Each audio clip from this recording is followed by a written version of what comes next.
Good evening.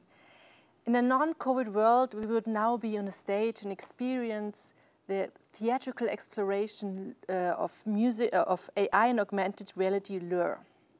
But we are in the midst of a pandemic, and this conference here had to adapt and become a digital conference, and so had lure and had to do some changes. But luckily, the team never gave up, so we will be able to experience some bits of lure tonight. And I have Mathis tonight here with me. He's one of the creators of lure. Welcome. Good evening. Thanks. Yeah, Hi. We're very happy that you are here.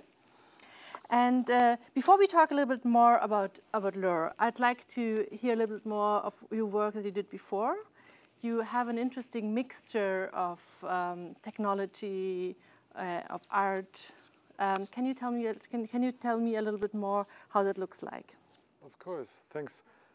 Maybe we should also tell why we actually talk English, because I'm coming from Munich, so hallo nach München. But I'm working internationally. Most members of my team, we speak all the time English, and so it's quite an international thing. And so I say hello to my team members. So what you see here, for example, that was one of the most important things I did in the recent years, or like kind of a defining work for me. That's the former heating plant near Munich in Aubing, and so we actually used this. We took that building as the protagonist of an opera. Late 2017 in October, and so what we did there was we tried to distill the narrative of our evening out of what we found in the building, and the building is full with graffiti. I mean, it's a room for a long time, and it's used by the youth to hang out at night. One of the rare places in Munich where you can do things like that. And it's full of graffiti. And these graffiti are interesting signs, because I don't understand graffiti, basically. But you understand that there's actually a meaning behind those graffiti. So the graffiti is the protagonist that tells the story? No, but the graffiti, what we thought there, that the graffiti might be a key to unlock a narrative.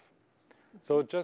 So what we did there is just as you would enter in Egypt, like the old graves, and it's full with paintings, and you don't know what they mean. And we thought maybe we have this little augmented reality app, and you point it to a graffiti, and then some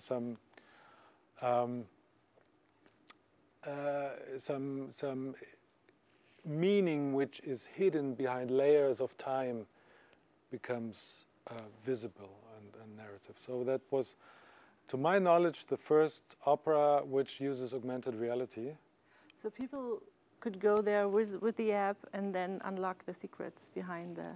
Exactly, that was the idea behind it. And so trying to use the magic of the place, unlocking it through digital technology by your own device. So that was also a very important thing, that you don't have any entry barriers. And like you don't need special devices. Which role did music play? Well, it's of course an opera. So no, it's a full evening of music theatrical thing. On the ovens there, you actually see 3 musicians, string players.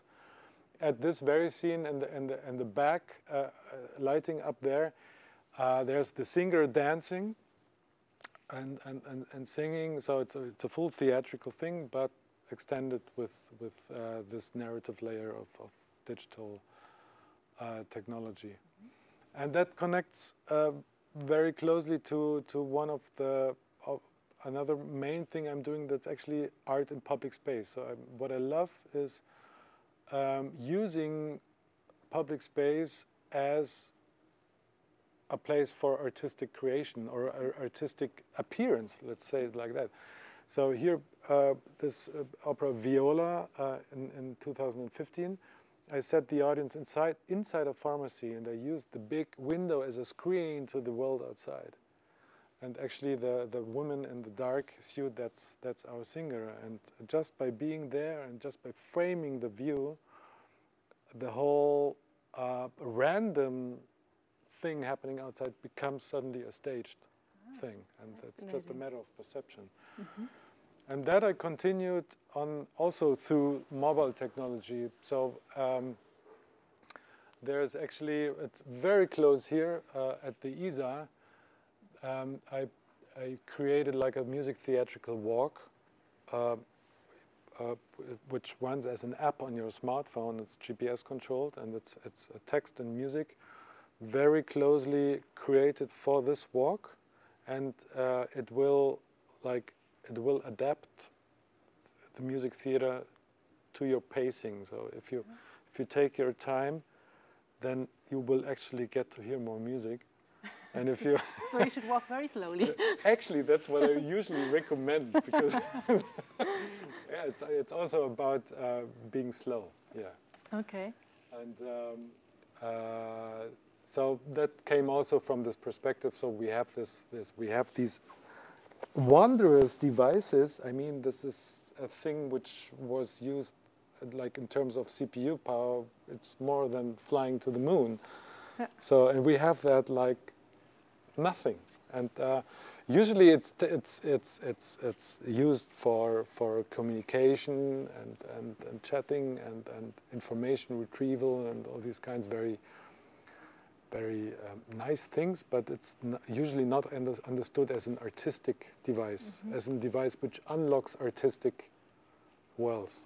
So actually here in this walk at the Elsa, I try to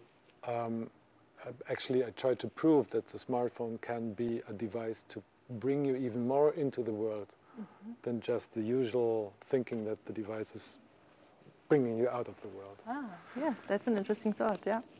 So, yeah, that's where we come from. That's an interesting thing. That goes fast. Yeah, yes. Let's come to Lure, because I think we've all been waiting for. I heard, oh, it's an AI opera, and it's a theatrical exploration into AI and augmented reality. So beyond that fascinating title, what is exactly Lure? It's most of all, first of all, it's a bold question, a bold artistic question, because the main idea, the starting idea is, are we able to use an actual AI? We actually don't like the term AI, but that's okay. Let's call it a machine. Okay, what is AI and machine for you? Well, an AI is a publicity term. Yeah.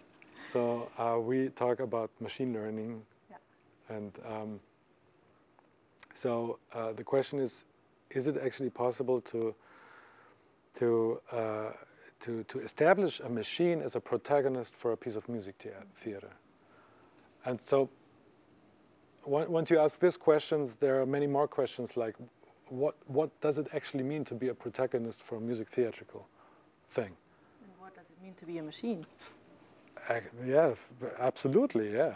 So, so I mean, one of the usual things we think as an audience about the protagonist is that we are interested in him or her because we feel empathy.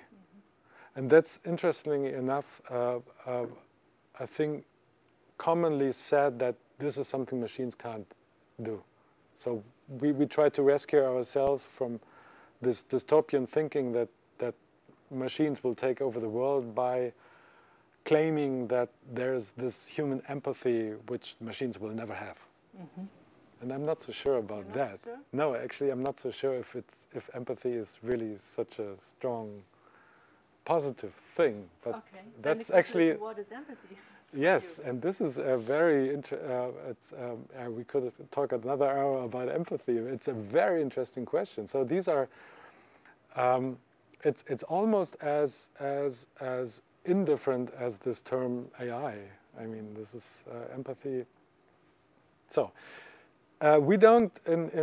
So there is this big concept using a big concept around the mythology of Parzival, this medieval character which grows up alone in the forest, protected by his mother from civilization, and then suddenly there enter these knights into his secure place. And it's actually a beautiful place. I mean, Parzival is able to talk with birds. I mean, he's like completely connected to nature. And there are suddenly these alien, he calls them gods actually, they enter his realm and he's like totally fascinated. And he wants to be like them and then actually leaves the forest. And this beginning, which is more or less 3 pages of a 1,000 pages book, that's basically our nucleus for the whole music theatrical thing. So in our case, Parzival is an AI. No, sorry, a machine. Is a machine which grew up in the lab. But a self-learning machine. It's, yeah, I mean, we are all not so self-learning. The machines are actually not self-learning at all. That's actually the big thing, which doesn't happen. That's why they eventually might not become as intelligent as we think. But the machine is grown up by scientists, by computer scientists, and those are basically their parents. So suddenly the audience enters the hall, because the hall is actually the science lab, the computer lab. And then Parzival gets, oh, this is interesting. Who are you? Ah, okay. And then Parzival wants to know about you and where you come from, who you are, what you think, what you feel, and grows on that and learns on that. And by actually witnessing this learning process, actually you in this grand, bold concept, we do real-time training of the AI machine. Okay, of the machine. So the audience is trained. It's actually training the machine. Okay, interesting. And eventually it leaves, like Parzival leaves the forest. We will see a little bit later of Parzival and Lure. But before that, I'd like to know a little bit more about your team, because you didn't do that on your own. No, absolutely not. So what the guy who is seeing here, that's Patrick van der Smacht.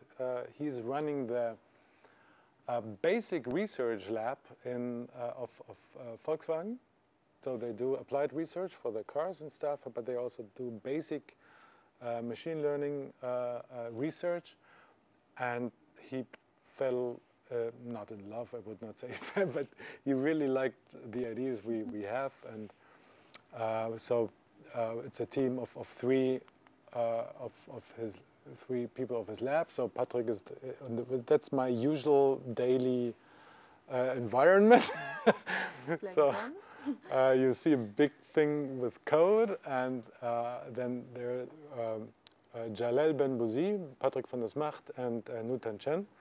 So 3 scientists from the Volkswagen lab, and they take care of the machine. And then there's Matthias Lachenmeier, a drummer who plays with the machine. So the machine is actually meeting this drummer, and there's this communication going on, which we see later in the video. So that's actual machine learning development that actually touches this very subject of unsupervised learning.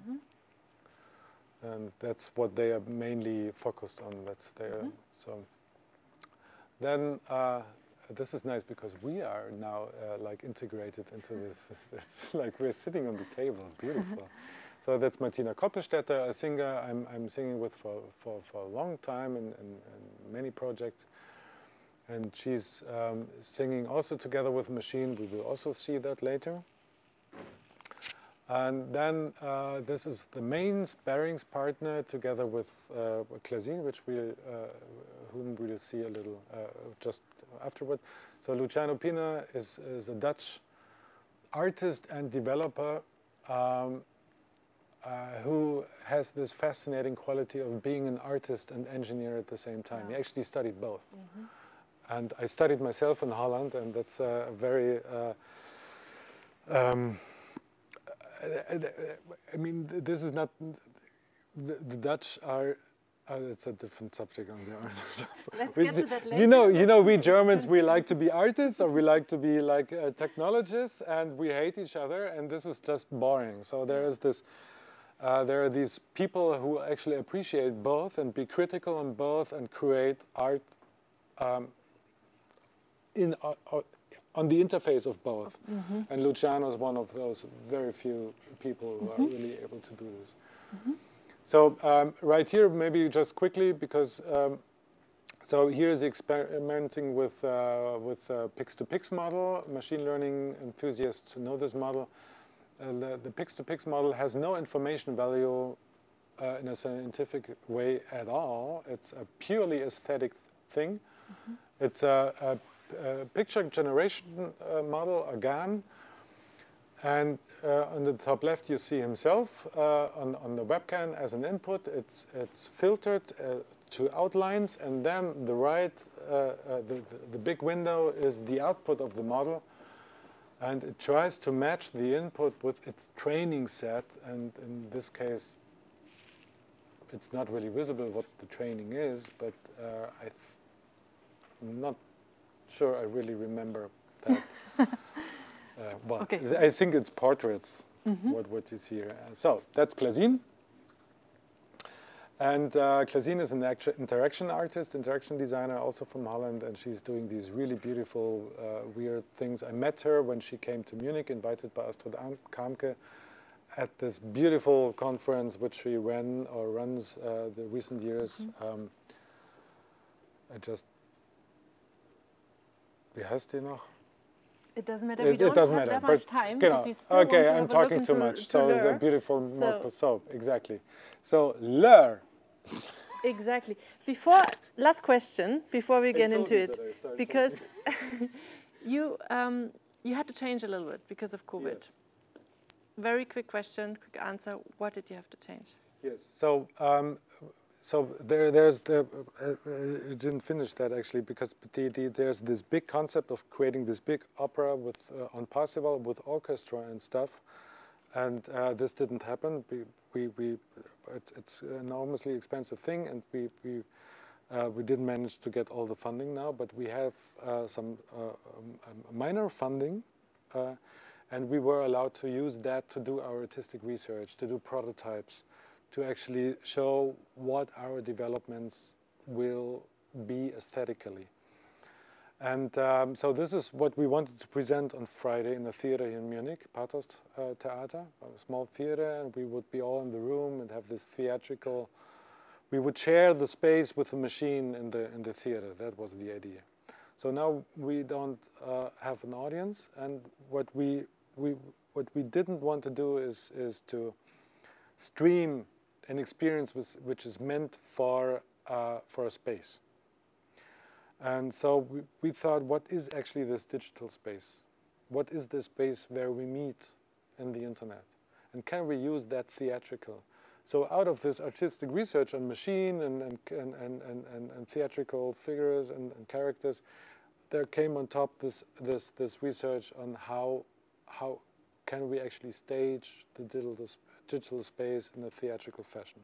So what we will actually do is we stage a Zoom meeting, basically, a conference meeting, like we meet here now.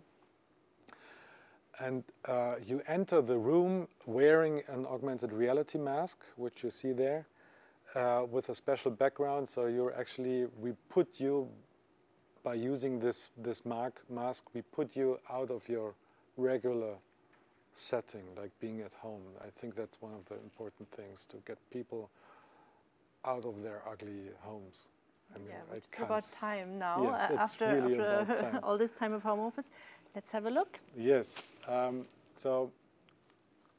Right. So now, if you could start the video. So I brought two of our work in progress prototypes. So the first video is the singer together with the machine. If you could start that. Yes, there we see it. So that basically is a digital translation. It's a translation of the first meeting. So Parzival in the story of Eschenbach, he meets 2 times knights. Or he told about the moment where he meets 3 knights, but before he meets already 1 knight. He sees this knight in far distant, and he thinks that's an angel. So that's basically what's happening here. So he meets the singer, and they are both singing like birds, actually. So Parzival, as he is able actually to speak with the birds, he tries to talk with this angel in bird language, and the singer Martina is, well, she's a bit behaving like we humans behave to machines. We kind of respect them, but we don't really take them serious. I mean, it's like, probably, I like this metaphor of ants and humans. So we recognize the intelligence of ants, but in the end we don't care about them. And that's more or less what happens here. And the idea, so this is the theatrical prototype of what's happening. It's not, and technologically, our plan is that actually there's a machine behind it which learns from her singing. So that's basically the idea, and whatever she does, the machine will learn from her. And if we go to the next video, then we get a feel what the machine, our actual machine learning model, is doing with the drums. This is so unfortunately on Monday when I made the video, the visualizations didn't really work. So on the right side, which you see, so this is for the nerds. On the right side, you see the latent space of the model. It's a visualization of the 32 dimensions of the data set. It's a data set on 11 hours of drum playing. It's generously provided by Google, Magenta. And so the model we have here is a variational autoencoder. Is trained on this 11 hours of drum playing. And it's a high-dimensional data set reduced to 32 dimensions, which is nothing I can imagine. But and these plots, they show, each one of them shows 2 plots. And the drummer basically, so he plays, and the machine recognizes where in its training space, it's trained in its known space, so that there's a known space and an unknown territory for the model. And the drummer is able to go in and out of this known territory of the model. And you will be able to follow the trajectory the drummer takes through this latent space. And what the model is actually doing, it tries to predict what the drummer does next. And out of that, a very beautiful musical dialogue appears. And until so here at this moment, the drummer is actually playing against the training. So he's playing like 3 against 4 or 11 against 4, so these odd meters, and the training set is really, it's about rock music. That's when you go through this data set, it's really about 4/4, and so that's something the model doesn't know because it's trained like that. So it tries to simplify what the drummer is playing on regular 4/4, and that's. But so, can it adapt over time? That's our idea. In the moment, not. But our idea that it's actually real-time retraining. So it actually, over time, it's able to play these complex rhythms. So if I'm in the audience, then how can I experience that? So you see actually now on Friday, because it's online, you see the interplay between drummer and machine on screen in style of this conference. Later, or how it was originally planned in the hall, you have the drum set with the drummer, we have the machine with the scientists, and then it becomes this this theatrical setting. But you just said on Friday, so everybody who wants to see Lure can see it on Friday where? Yes, you're very much invited to see it. You just have to go to mlure.art. And one of the very first articles on this, so mlure.art is a blog where we try to reflect and write on our research. And there, the upmost post is actually the event description. It's Friday, 8 o'clock CET, Munich time. You register for free on Eventbrite. It's on this website, and then you get an invitation link like 1 hour before the show, and then on Friday it's half an hour show, and we directly do a Q&A directly afterwards. Okay. It will be in English. It will be in English. Okay, thanks, because you just mentioned it, but I think you have some more videos to show, or are we through already? That's it? Well, great.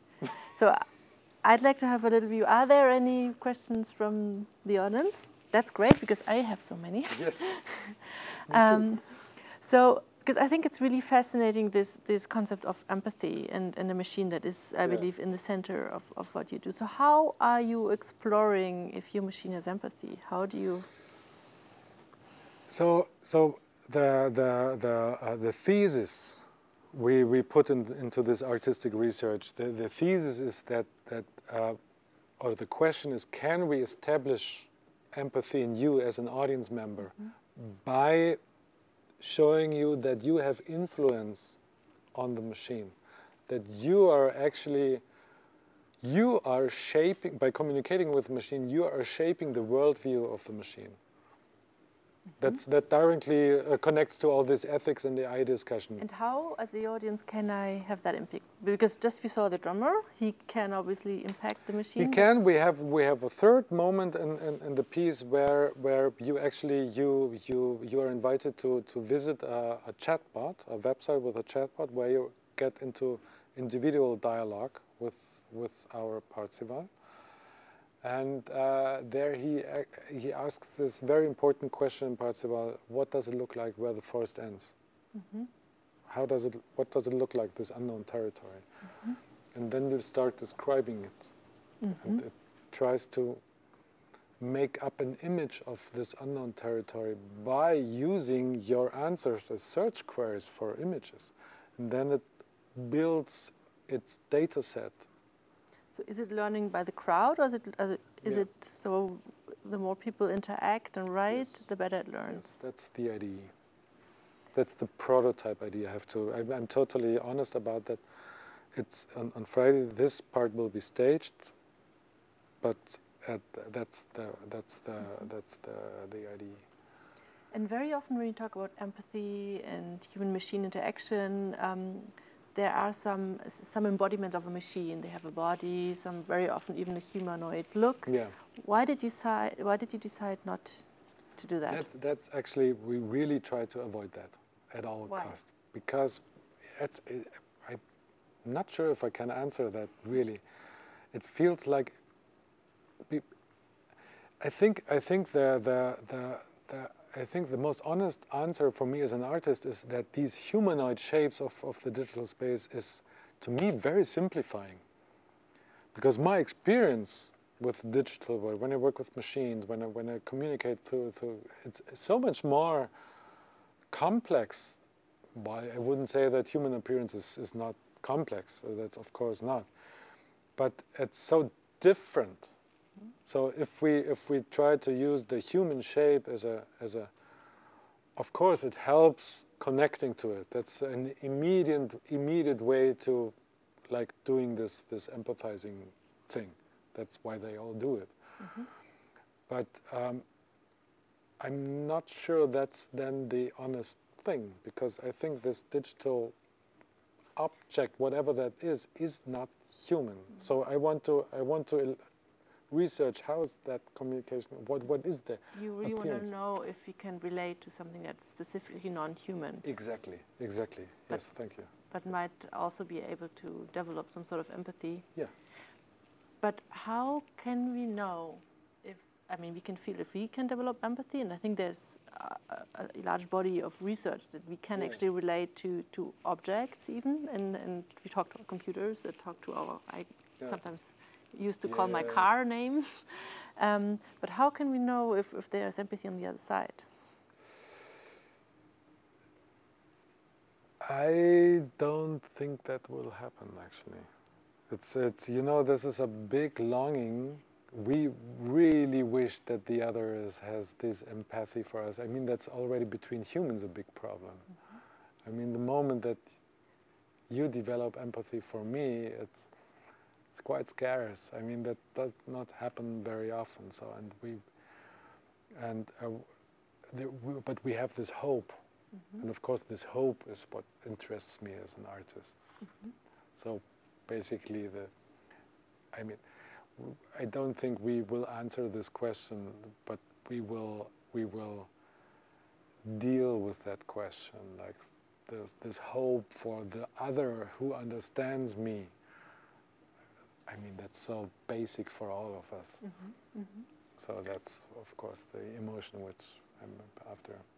So I think it's very interesting. I will go and have a look at your chatbot and see if I can develop some empathy. And everybody who is interested, can you say the website again?